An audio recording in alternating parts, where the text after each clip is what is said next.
Hey there! Most Unity devs treat C# events like a black box. Subscribe, unsubscribe, done. In this video, I want to show you a few tricks that go a bit deeper than that. But first, I've got something to share. JetBrains gave me 12 one-year licenses for any of their IDEs to share with you. But just to be clear, I'm not sponsored by JetBrains. I simply wanted to share something I actually use, so I reached out to them and they were happy to help. Starting with this video, I'll be giving away a couple of licenses from time to time, so if you don't win this round, keep an eye out for the next one. To enter, find the hidden codes marked with this icon throughout the video. The more you find, the better your chances. The full instructions are in the description. And now, buckle up.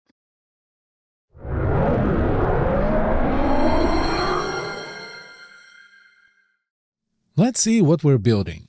What I have here is a simple cube with a rotation component that rotates it around the y-axis. During play mode, I want to be able to click on it so it changes color, and the text element here will display the hex value of the new color. Let's build it. As always, I'm simplifying the implementations in order to focus on the concepts I'm trying to teach.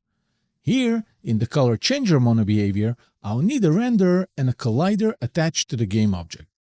I'll reference the renderer as a serialized field so I'll be able to change its color, but the collider is used indirectly by the onMouseDown method.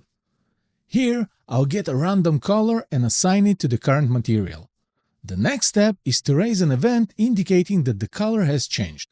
For this, I'll create a simple event that takes a color as a parameter and raise it at the end of the onMouseDown method with the new color. Now I need to display it somewhere. For that, I'll create the color code display monobehavior. I'm using TextMesh Pro, so I'll put it inside the require component attribute and then reference it as a serialized field. I also need a reference to the color changer component, and since I'm simplifying everything, a regular serialized field will do. In the onEnable method, I'll subscribe to the color changed event on the color changer using the onColorChanged method. And of course, I'll need to unsubscribe from it in onDisable to avoid memory leaks. Now I'll implement the callback method. As per the delegate type, it has to receive a color parameter, and all it will do is assign the hex value as a string to the TextMesh Pro element. There's really nothing special here. Simple code that anyone just starting to learn Unity could write on their own. Let's wire everything up and then see where we can take this. First, I'll assign the color changer component to the cube and drag the mesh renderer component into the renderer field. Now I can go to the text element and add the color code display component to it. It will require a reference to the TextMesh Pro component as well as a reference to our cube. Let's see what we have in play mode. The cube rotation looks nice, but it isn't relevant. If I click on the object, it changes color and the color code is displayed here at the top. I can click as many times as I want and it will keep changing color along with the text value. Not many people know this, but in C# we can create custom event accessors, meaning we can decide how event subscription and unsubscription works. Let's start with the simplest solution. I'll make this event private and change its name. Now I can create another event with custom accessors. It looks very similar to a property, but instead of get and set, I'm using the add and remove keywords. What I did here is simply proxy the event subscription from a public event to a private one, which is pretty useless if you ask me. What's not useless is logging who subscribed or unsubscribed from an event. For example, I can add a debug log to the add block and try to fetch the name of the subscribing method as well as the class that method lives in. And the same for the remove block. Note that with this approach, anonymous methods will look less readable and static methods won't have a target. If you need another approach, you can always try fetching the data with the stackTrace class. And now, take a look at the color code display class. I haven't changed it at all. It still subscribes to the same event. Let's see how it works. Since I haven't changed anything that requires editor work, I can head directly into play mode. Notice the log here. It says which method is subscribed, on color changed, and who subscribed to it, a color code display component on a game object called color display. If I disable the color display, we'll see the unsubscription log with the same values.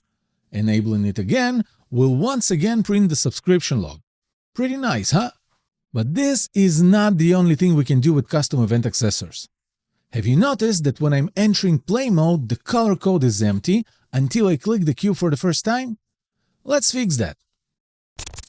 The issue is that when we subscribe to the event, it may have already fired and we don't receive the latest value. With a custom event accessor, we can fix this with a one-liner. All I have to do is invoke the subscribing callback with the current value during subscription. Now, everyone who subscribes to the event will immediately receive the latest value.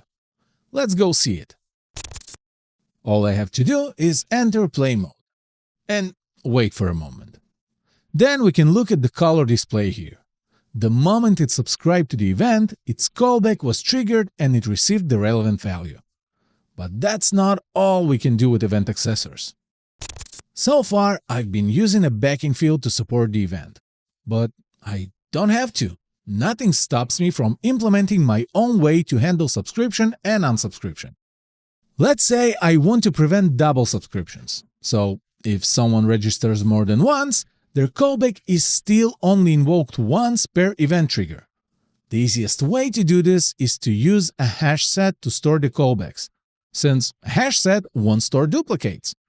Now, instead of proxying the event subscription, inside the add block I can simply add the callback to the collection. The same goes for the remove block. Just remove the element from the color change callbacks collection. But now there's an error with invocation.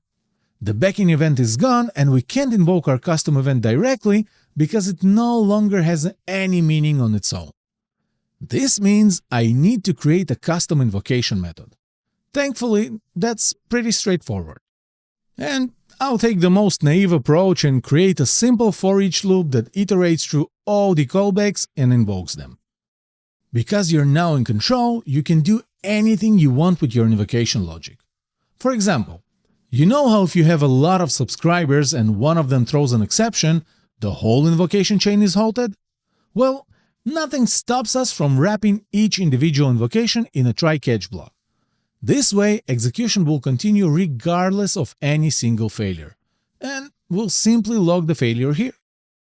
Speaking of logging, with regular events, you can add invocation wrapper and log the invocation as a whole, just like I did here. With custom invocation, you can write a log per callback with the method and target names. Not only that, you can also place a breakpoint here and debug the entire chain. All of that with the convenience of an event. Anyone can subscribe from the outside using familiar syntax, while only the event holder can invoke it or clear its subscribers. To demonstrate the new logs we've added, I can duplicate the color display object and adjust its position. Now I can press play and wait for Unity to enter play mode. You can see 2 subscription logs in the console, and when I click on the cube, you can see 2 invocations happen. If I duplicate one of the color display objects again, you can immediately see another subscription log.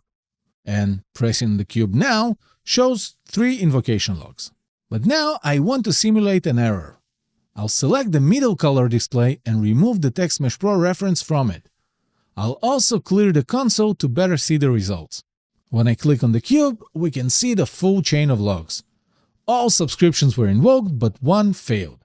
And you can see the custom error message here. That exception didn't block any of the others. Now, this behavior isn't necessarily the right choice for all event subscriptions. Sometimes you want everything to fail together, but sometimes this approach works better. Did you catch all the hidden codes? Here's one more. The instructions for what to do next are in the description. Good luck! In the next video, we're back to architecture series with a pattern that looks deceptively simple, but opens up a lot once you start using it properly. I think you're going to like it. If you enjoyed this one, leave a like, subscribe, and enable notifications so you don't miss the next videos. Keep on creating, and I'll see you in the next one.